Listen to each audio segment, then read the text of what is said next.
merusak hutan, tuai malapetaka.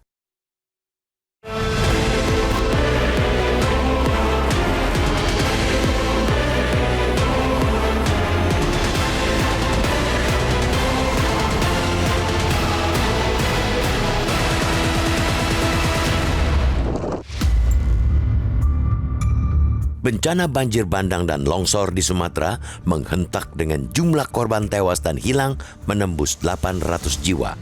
Wilayah yang terdampak parah begitu masif meliputi 3 provinsi. Provinsi Aceh, Sumatera Utara, dan Sumatera Barat yang mencakup setengah pulau Sumatera. Yang turut membuat kita terperangah, kayu-kayu gelondongan dalam jumlah besar ikut menjadi bagian dari sapuan air bah yang mematikan. Kementerian Kehutanan buru-buru mengungkapkan bahwa kayu-kayu tersebut merupakan pohon yang lapuk atau tumbang alami. Pun disebut sumbernya bisa berasal dari aktivitas legal maupun ilegal. Pernyataan itu terkesan ingin mengecilkan kemungkinan mayoritas kayu gelondongan yang terseret banjir bandang merupakan hasil pembalakan hutan.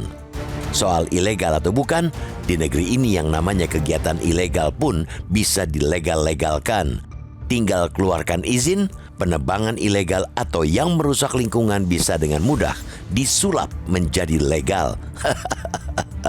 Lebih parah lagi ketika alih fungsi hutan mendapatkan payung hukum perundang-undangan yang mengatasnamakan pembangunan. Aktivis lingkungan menyoal pasal 38 Undang-Undang Nomor 19 Tahun 2024 tentang kehutanan yang membuka ruang pemanfaatan kawasan hutan lindung bahkan untuk kegiatan penambangan. Itu diperkuat dengan Undang-Undang Nomor 11 Tahun 2020 tentang Cipta Kerja yang memberikan ruang kegiatan yang disebut perhutanan sosial.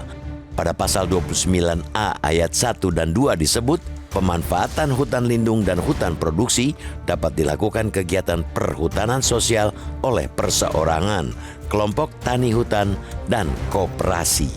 Berbeda dengan analisis pandangan mata Kemenhut, Wahana Lingkungan Hidup Walhi Sumatera Barat membeberkan hasil analisis citra satelit Maksar periode Juni 2021 Juli 2025. Potret yang diambil oleh satelit tersebut menunjukkan aktivitas aktif penebangan di wilayah yang bersinggungan dengan kawasan Swaka Marga Satwa, hutan lindung, dan kawasan konservasi.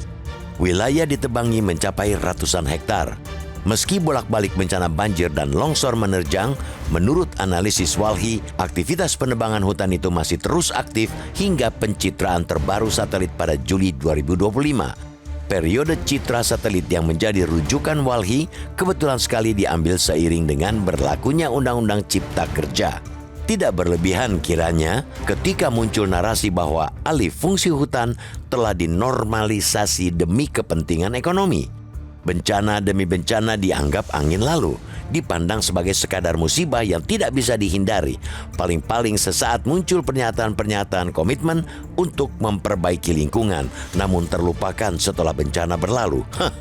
Banyaknya korban jiwa dalam bencana banjir bandang dan longsor di Sumatera membuktikan bahwa kewaspadaan, peringatan, dan kesiapsiagaan negeri ini dalam menghadapi potensi bencana masih sangat rendah. Banyak yang masih memandang remeh beragam peringatan alam tentang ancaman bencana, termasuk memandang sebelah mata bahaya alih fungsi lahan secara ugal-ugalan. Kerusakan ekologis sudah sangat nyata terjadi secara masif. Bencana besar yang merenggut korban mendekati 1.000 jiwa kali ini mestinya sudah bukan lagi alarm, melainkan tamparan sangat keras. Bukan hanya untuk wilayah Sumatera, melainkan seluruh wilayah negeri Indonesia. Perbaikan harus segera dilakukan hingga ke level kebijakan paling atas. Regulasi pemanfaatan hutan lindung mesti diperketat.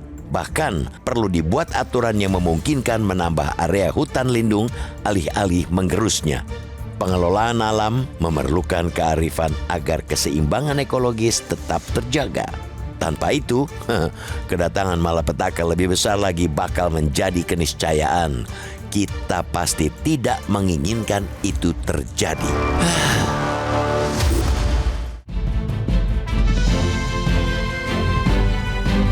Jelajahi cara baru mendapatkan informasi. Download Metro TV Extend sekarang.